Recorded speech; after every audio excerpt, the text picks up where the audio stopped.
Eu vou iniciar esse vídeo com uma passagem de São Paulo. Antes de tudo, eu quero dizer para vocês, caso vocês encontrem esse vídeo, em primeiro lugar, e assistam esse meu vídeo e não entendam alguma coisa, é porque vocês estão precisando da sequência que você vai encontrar no site escoladeteofilia.com. Lá eu fiz uma gravação a cada capítulo do meu livro, eu fiz um vídeo e lá vocês vão poder adquirir base para entender aquilo que eu falo hoje. Eu vou iniciar com uma passagem. Não tem a ver com o tema, mas é importante estar sempre atentos à predestinação. Tu, porém, me dirás. Isso aqui está em Romanos capítulo 9, do versículo 19 em diante. Tu, porém, me dirás, de que se queixa ele ainda? Pois quem jamais resistiu à sua vontade? Quem és tu, ó homem, para discutires com Deus? Porventura pode o objeto perguntar a quem o fez, por que me fizeste assim? Ou não tem o oleiro direito sobre a massa para do mesmo barro fazer vaso para honra e outro para desonra?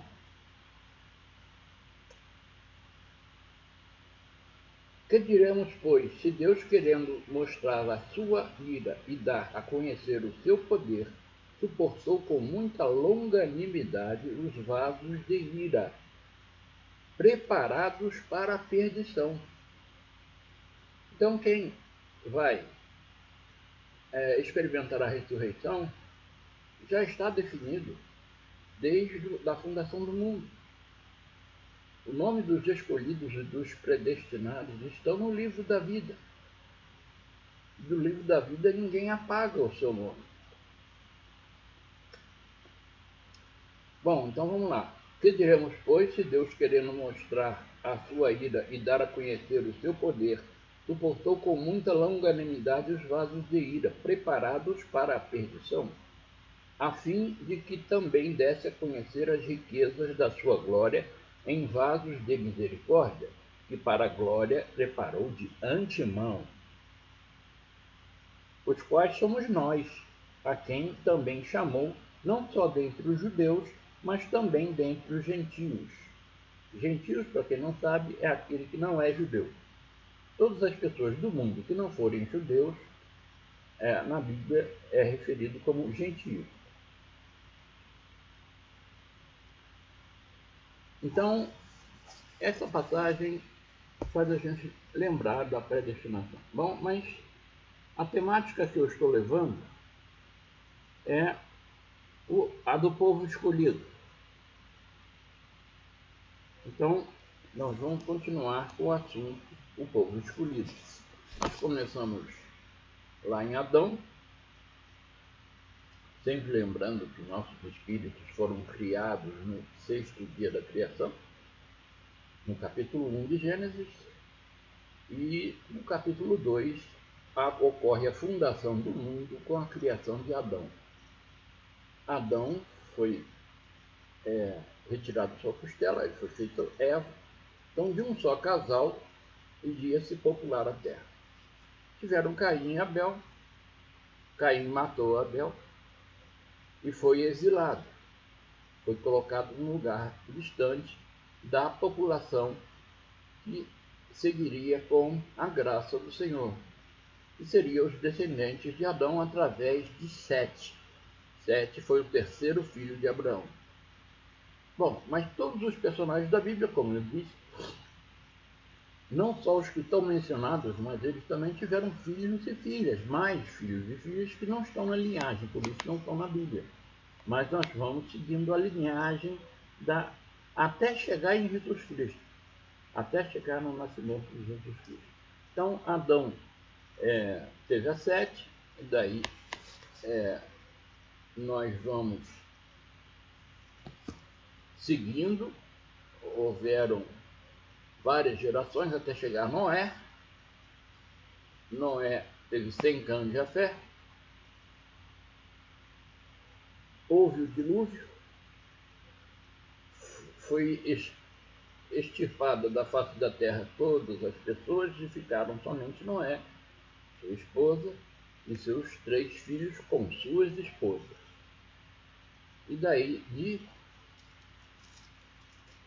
de Cã continuou a semente de Caim, sem Cã e Jafé. E Cã carregou a maldição de Caim.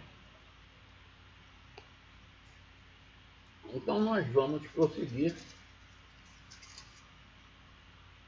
Chegamos a Noé. Noé, depois da Sem prosseguiu a sua genealogia. Houve o episódio da Torre de Babel, onde foi confundida todas as línguas. Depois a gente entrou na história de Abraão. Tudo isso está no livro de Gênesis e nós estamos seguindo aqui.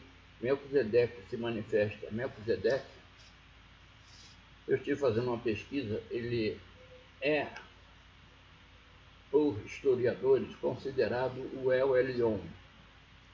El Elyon seria uma manifestação de Deus, assim como foi Jesus Cristo. Então, Abraão teve Isaac. Depois de Isaac, ele teve a Sara morreu, ele sempre foi fiel a Sara. E depois que ela morreu, ele teve uma outra esposa chamada Quetura, onde ele teve muitos filhos.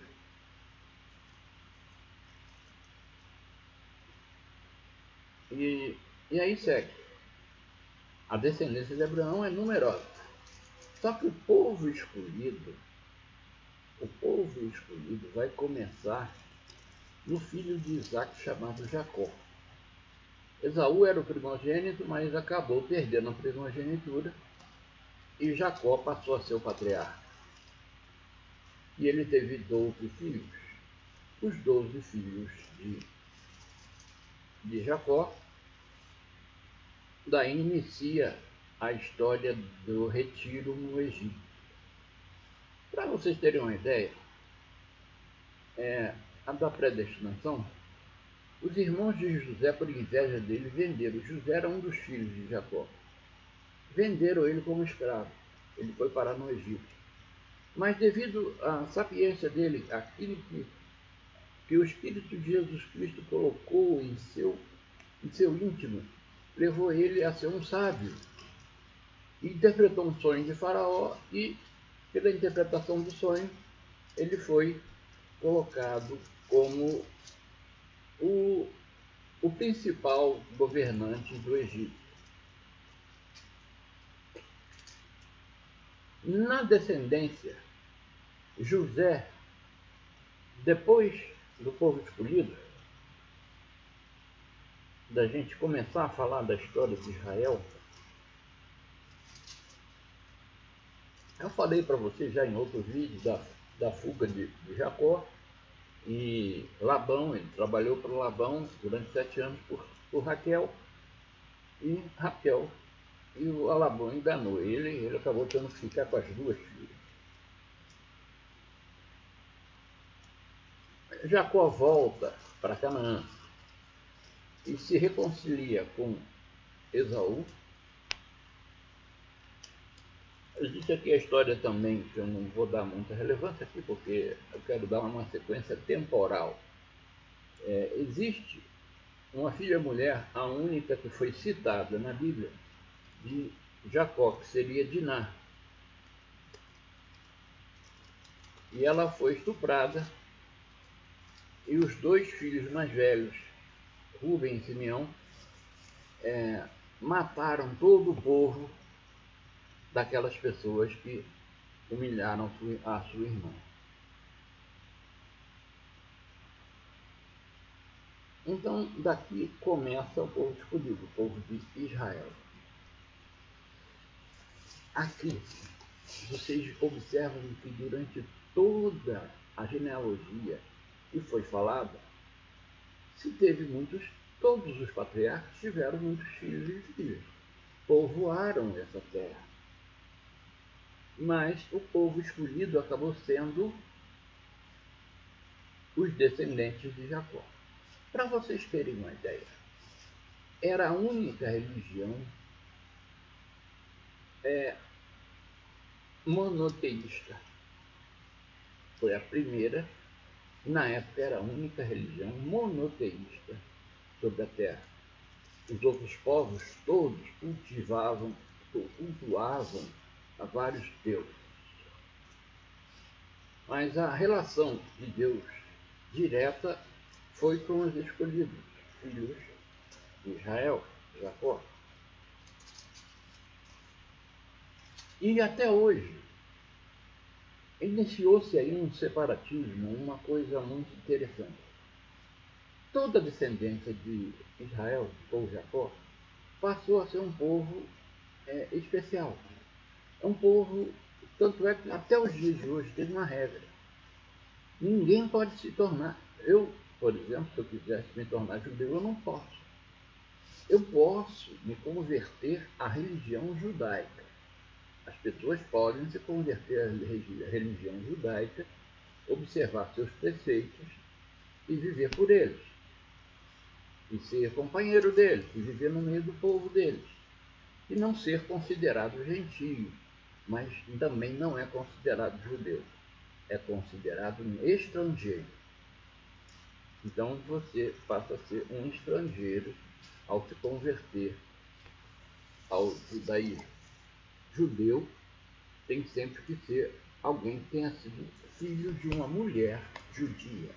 Até os dias de hoje é assim. Mas tudo isso começa lá atrás com Jacó.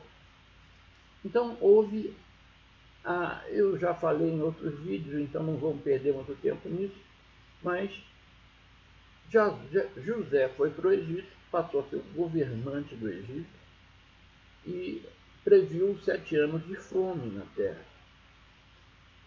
E durante esses 7 anos de fome, os irmãos dele foram lá, encontraram-se com ele, não o reconheceram, mas ele reconheceu os irmãos.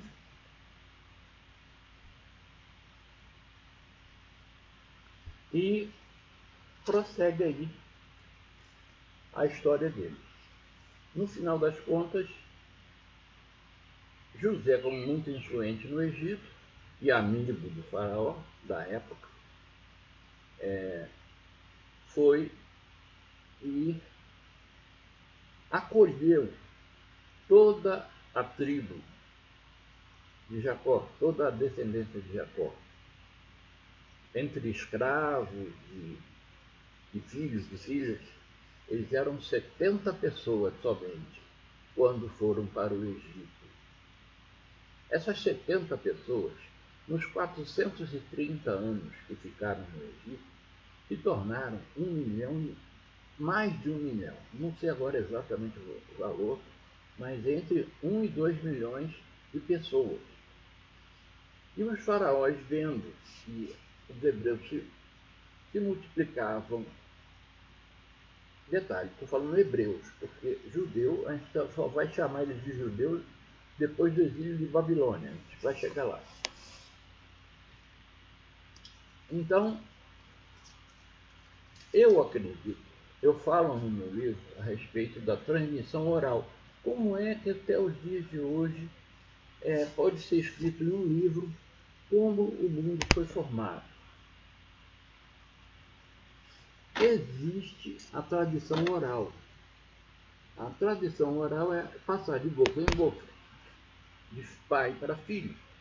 Só que o que acontece é que naquele início da criação, no início da fundação do mundo, os homens viviam centenas de anos. E Sete sobreviveu até os filhos de Noé. Então ele transmitiu a informação da criação para Noé e seus filhos. Noé, por sua vez, Sem, por sua vez, viveu também bastante e conseguiu levar a informação até os filhos de Jacó. Uma hora tinha que começar a ser escrita essa história. Nós sabemos que no Antigo Egito há uma concordância, uma coincidência, uma cristocidência. É uma coincidência, na verdade, nada é por acaso. A história do Antigo Egito começa em 3.000 anos antes de Cristo. Começa a história do Antigo Egito. O Antigo Egito tinha uma escrita, que era a escrita hieroglyphica. O hieróglifo é uma escrita sagrada. Não é citado na Bíblia, mas eu acredito que José, tendo acesso aos escribas do povo egípcio, tenha visto aquela escrita hieroglífica e tenha criado uma escrita. Eu acredito, é uma tese minha, de que no começo do exílio no Egito já se tenha sido começado a escrever a história. Essa história só veio ser publicada, digamos assim, por Moisés. Mas isso não impede que Moisés tenha tido acesso a outras literaturas que tenham sido feitas durante o período do povo hebreu no Egito.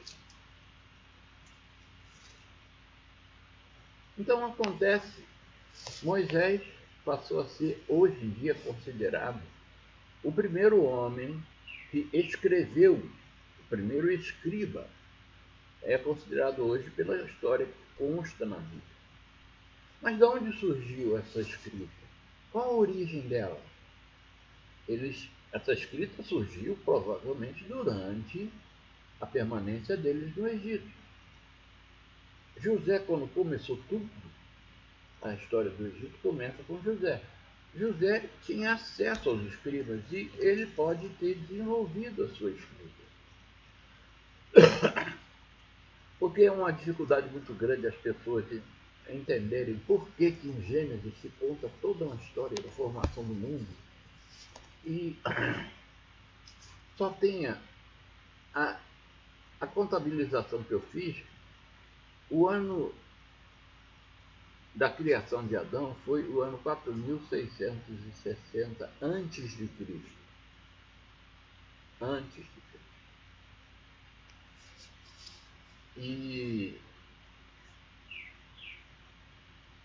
como que essa história foi levando de geração em geração até chegar a Moisés, que passou a escrevê-la. Eu não acredito que tenha sido Moisés o primeiro a escrever. Eu acredito que José tenha iniciado esse processo. É uma coisa assim, difícil de entender, como que toda a história, dado o começo, veio de boca em boca e não houve alteração. Para começar, a transmissão oral foi feita em 3 etapas apenas. Eu digo isso no meu livro.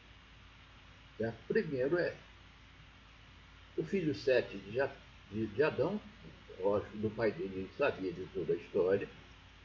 Ele viveu até os filhos de Noé, transmitiu, veio transmitindo para todo mundo, inclusive para Noé e seus filhos. Depois Sem viveu até a época de Jacó e conseguiu transmitir essa história para os filhos de Jacó. Provavelmente José tenha se preocupado em passar a escrever. Acredito eu, não está escrito isso na Bíblia. A Bíblia não deixa isso claro. Mas as pessoas que desacreditam da Bíblia é por causa de, justamente, eu tento clarear as pessoas que acham que a Bíblia é um livro mitológico. Não, não é. Não é. Ele realmente conta uma história. Essa história teve 3 etapas de transmissão oral e passou a ser escrita. E nós tivemos esse registro nós temos, isso aqui é uma coletânea de livros dos judeus, está escrito em hebraico. É exatamente toda a história do Antigo Testamento. O Antigo Testamento, tudo começou no povo judeu, que não era chamado de judeu aqui, é nesse ponto que a gente está ainda, a gente chama de hebreus. Então os hebreus se multiplicaram na terra do Egito, os faraós, outras dinastias de faraós, começaram a não ver os hebreus com bons olhos, começaram a achar que eles iam acabar dominando o Egito. É o que hoje em dia a gente fala na globalização, no globalismo, né? Do crescimento de dentro para fora. Você pode tomar uma nação migrando pessoas para essa nação e acabar fazendo um novo povo no meio deles. E era isso que os faraós temiam. E transformaram eles em escravos.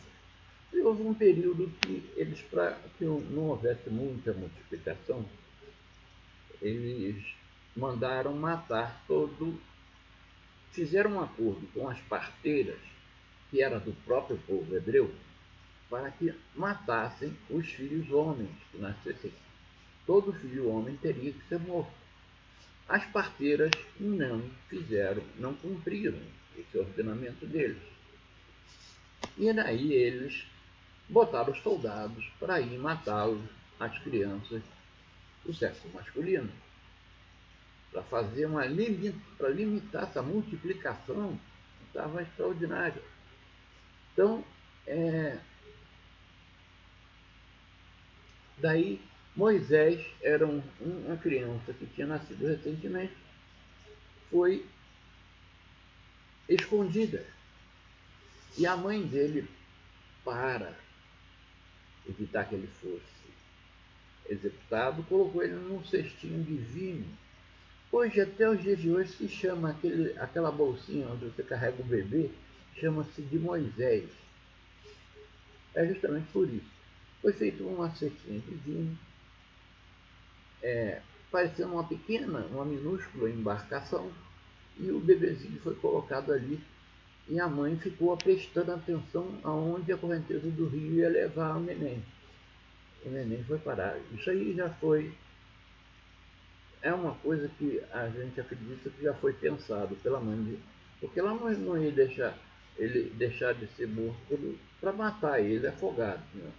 Então ela acompanhou e viu que a filha de Faraó, que estava tomando banho na margem do rio Nilo, recebeu essa cesta e adotou a criança.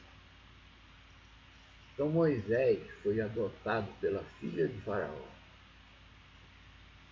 Moisés cresceu dentro da corte.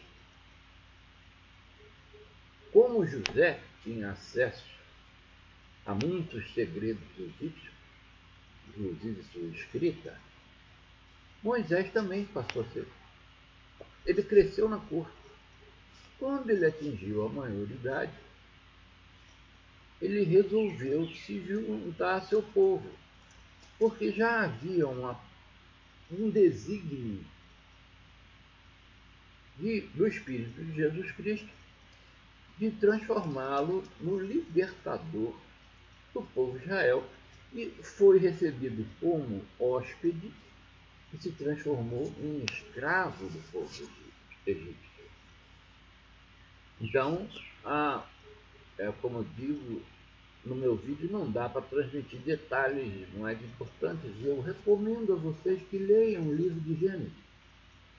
Muita gente começa a ler a Bíblia e chega no livro de Êxodo, acaba se entediando.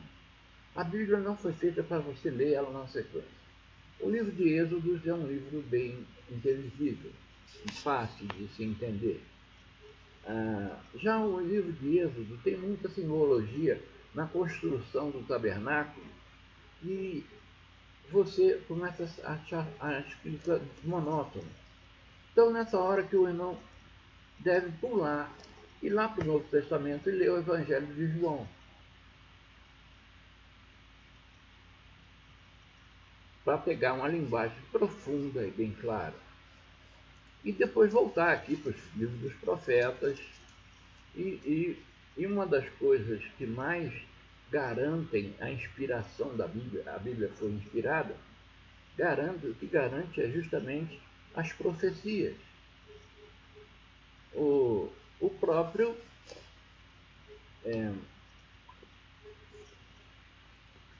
Deus, o Filho de Jesus Cristo, como falou a Abraão lá atrás. Abraão é antes de Jacó, antes de Isaac. Ele falou que o povo, ele seria um povo escolhido, seria descendência dele, que no caso são os hebreus, e que esse povo iria se espalhar pelo mundo, iria servir a outros deuses, erradamente, lógico, iriam sofrer uma série de... iriam ter muito sofrimento. Inclusive, nós tivemos os judeus, os chamados, os hebreus, que hoje nós chamamos de judeus, sofreram uma grande perseguição na Segunda Guerra Mundial. Eles foram colocados em campos de concentração. Havia uma intenção de Hitler em exterminar o povo judeu da face da terra. Essa era a ideia dele. Mas os judeus também foram perseguidos na Rússia, foram perseguidos em várias vezes. Na época de Cristo foram perseguidos pelos romanos. Depois, no primeiro século, ainda passando do primeiro para o segundo século, Roma destruiu Jerusalém e o segundo templo, porque Salomão construiu. A gente vai chegar na história de Salomão ainda. Salomão, como é que era o objeto do culto? A casa do culto. Que Deus não mora em casa feita por mãos humanas, mas aquela casa feita para culto. Primeiro no deserto, onde eles ficaram 40 anos. Ficaram 40 anos, mas disseram assim, puxa, mas se eu for lá no mapa e ver do Egito até a terra de Canaã, é rapidinho, viagem de andando não dá 5 dias, caminhando. Como é que ficaram 40 anos? Foi justamente porque, ao chegar próximo do Jordão, Moisés envia espiões, né? Que era para ver o que ele tinha de estratégia lá. Lá eles viram muitos gigantes. O gigantismo na Bíblia não é expresso porque a biologia é uma coisa que nós, a genética, por exemplo, é uma coisa que nós estamos estudando hoje. Naquela época não tinha. Então o gigantismo é uma doença genética. Por uma formação congênita, o sujeito começa a crescer sem um limite. Fica grande. Então, o gigantismo é raro. Nos dias de hoje é raro. Mas nós tivemos um caso recente de um homem que chegou a 2 metros e tanto. E era uma doença genética. Foi determinada como doença genética. Então, que haviam gigantes que eles não tinham nenhuma oportunidade. E eles não creram no Espírito de Jesus Cristo, porque o Espírito de Jesus Cristo garantia para eles a vitória, fosse o inimigo qual fosse.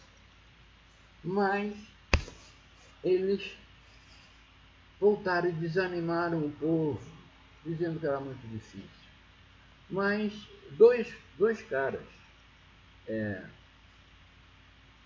Josué, que era da tribo de Efraim. Efraim foi um dos filhos de José. As 12 tribos de Israel passaram a ser 13 porque José recebeu a bênção. Os 2 filhos dele, Manassés e Efraim, receberam a bênção do pai. Então passaram a ser patriarcas. Então nós temos Josué, descendente de Efraim, e minha mente, vou ficar devendo para vocês. outro nome, da tribo de Judá. E Josué, gente, me dá uma raiva como eu estou cansado de saber o nome desse cara. O negócio é que a minha idade e a medicação que eu tomo prejudica um pouco a memória. Então, da tribo de Judá e da tribo de Efraim, 2 espias, um de cada tribo, eram otimistas. Não, eles disseram, não, a gente pode ir, o Senhor vai com a gente. O Espírito de Jesus Cristo, eles criam, acreditavam que... mas eles, pela falta de fé da maioria do povo, Deus mandou eles circular, andar em círculos no deserto, se alimentando do maná que caía do céu. Preservaram suas vestimentas, os seus calçados, até que toda aquela geração morresse. Então, por isso ficou 40 anos no deserto, o povo hebreu. Ficou 40 anos no deserto porque eles começaram a andar em círculos. Moisés recebeu essa ordem. Não, vocês não vão entrar na terra prometida por um bando de pessimistas aí, não. Quando a gente tiver uma geração mais otimista, só que todos morreram, exceto esses 2 espias. Josué permaneceu vivo, inclusive foi ele que liderou a invasão da terra de Canaã, ele que liderou o povo hebreu para invadir Canaã. É o livro que vem logo após os livros do Gênesis, do Pentateuco, o livro de Moisés. O livro seguinte é o livro de Josué. Josué foi considerado o primeiro juiz, depois vem o livro dos juízes e a gente vai chegar lá. O importante é vocês saberem que aí existe um povo escolhido. Nesse povo escolhido, houveram dissidências. Teve pessoas do povo escolhido que se afastaram. E por falta de fé, por falta de acreditar no Espírito de Jesus Cristo, passaram a servir outros deuses e se separaram. Enquanto que pessoas de fora também tentaram intervir. No caso de Jezabel, vai aprender mais para frente. Ela acaba casando com um rei do povo de Israel, do povo já dividido, né? Depois a gente vai estudar isso com detalhes. Existem influências maléficas vindas de fora também, mas eles não deixavam a pessoa se transformar receber a denominação do povo escolhido. A denominação do povo escolhido naquela época era Israel. Quem era descendente de Israel era do povo escolhido. E mais tarde veio se chamar judeu. Então Moisés cresceu e resolveu viver com o povo, a conviver com o povo dele, o povo hebreu. E aí viu como o povo estava sofrendo. E numa certa situação, ele viu um egípcio açoitando, batendo nos seus irmãos, né, nos hebreus. Ele matou o egípcio. E nesse caso, ele ficou em papo de aranha. E depois, quando ele chega para o povo, para conversar com o povo, ele repreendeu alguém do povo dele, lá não lembro agora o que aconteceu. O cara disse assim: você vai fazer com a gente aquilo que você fez com o egípcio? Quer dizer, ele já estava sendo visto como um assassino.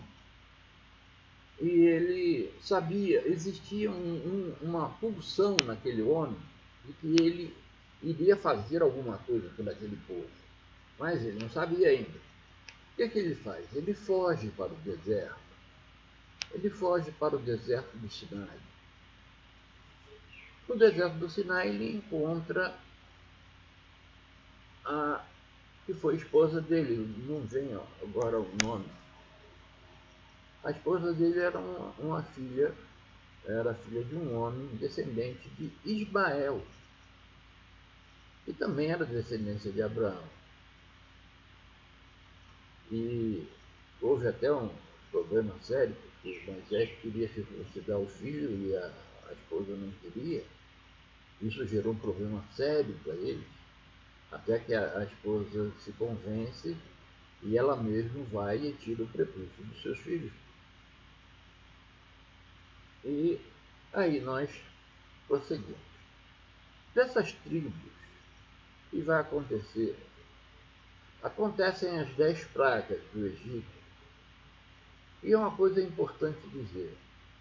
Deus fala isso. Isso aí, eu já falei isso em vários vídeos meus. Se vocês acompanharem, vocês vão ver. Se eu for buscar cada referência dessa aqui em um vídeo, eu não consigo falar nada. Mas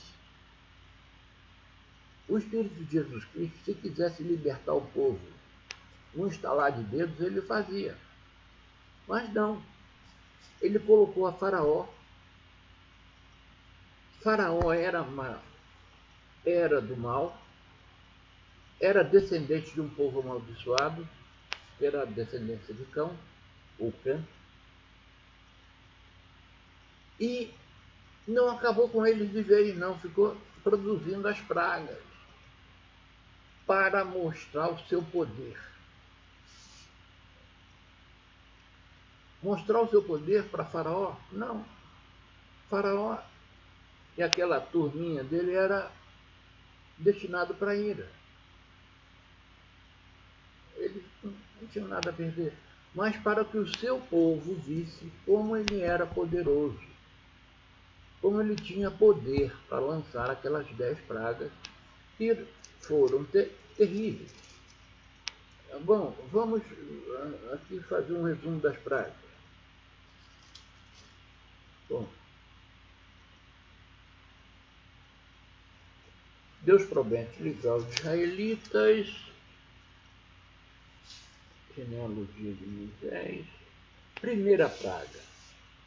As águas do antigo Egito se transformam em sangue. Essa foi a primeira praga. A segunda praga, aí o Faraó enganava eles, dizia que ia libertar o povo até ele retirar a praga. Depois que ele retirava a praga, não vou libertar ninguém, não. E assim foi. A segunda praga foram rãs. Rã, aquele animal de salto, criançado. Ele encheu o reino de rãs. Tinha rã em tudo que era lugar. Era uma praga também. A pessoa, você beber uma água de um reservatório que está cheio de rã.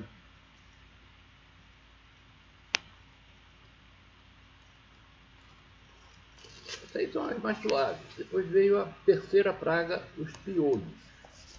Deu piolho em todo mundo do Egito. Interessante que essas pragas atingiam aos egípcios, aos da turma do faraó, mas não atingiu o povo hebreu. A terceira praga foram os piolhos. A quarta praga foram moscas. Encheu um moscaréu tremendo. Mas acontecia a mesma coisa. O faraó dizia para Moisés: não, vou livrar vocês. Aí ele retirava a praga. O faraó endurecia o coração e dizia: não, vou libertar o povo. E ficou nessa lenga-lenga. Na quinta praga foi a peste nos animais. Todo animal dos egípcios foram acometidos de pestes e morreram. Os dos hebreus não. Eram livrados. Sempre os hebreus eram livrados. A sexta praga foram úlceras, que surgiram, feridas. Úlcera é um tipo de ferida que há uma descontinuidade da pele. Por exemplo, a úlcera é como se sumisse um pedaço da pele e você ficasse vendo a parte interna, a parte intradérmica da pessoa, carne viva, conforme diz. A sétima praga é a chuva de pedras. E sempre o faraó dizia para Moisés para parar com a praga, que ele ia soltar o povo, mas não soltava. A oitava praga foi dos gafanhotos. Gente, gafanhoto atualmente está erradicado. É difícil a gente ouvir notícia de que nuvens de gafanhoto tenham destruído plantações. Mas as nuvens de gafanhoto, quando são numerosas, há uma grande concentração de gafanhotos, eles vêm como se fosse uma nuvem e comem tudo que é vegetal que eles encontram pela frente. E daí gera perda, né, do alimento, gera fome, mas aconteceu a mesma coisa. O faraó prometeu que ia libertar, ele tirava a praga e o faraó endurecia o coração. Nona praga. E o Espírito de Jesus Cristo dizia que ele estava endurecendo o coração de Faraó. O Faraó era destinado para ira. A nona praga foram as trevas. Tudo ficou preto, escuro. Ninguém conseguia ver nada. Deus anuncia a décima praga. Essa décima praga foi a que levou Faraó a nocaute. Ele iria matar todos os primogênitos dos egípcios. Então o filho herdeiro de Faraó era o primogênito dele. Ele ia morrer também. Não acreditou, não levou fé. Aí Moisés se reuniu, foi onde foi instituída a Páscoa. A Páscoa, que depois, no advento do cristianismo, também passou para os cristãos como Páscoa. Mas a Páscoa era chamado em língua hebraica de Pesach.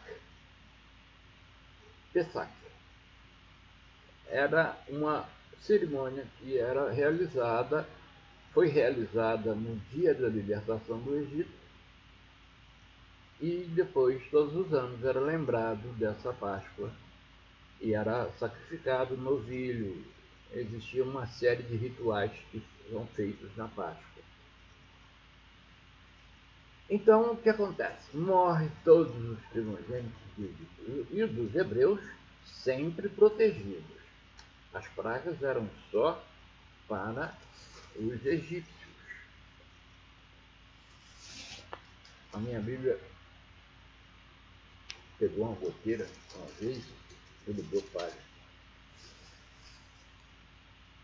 Então a décima praga é a morte dos primogênitos. Só que essa morte foi anunciada antes, ele não acreditou.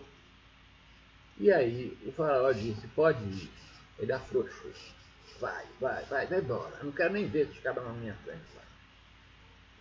Aí eles juntaram, havia um mandado do Espírito de Jesus Cristo que eles pegassem tudo o que eles fossem precisar para a viagem no deserto. Inclusive joias, ouro, prata e tudo mais. E o povo do Egito foi convencido no coração deles a ceder.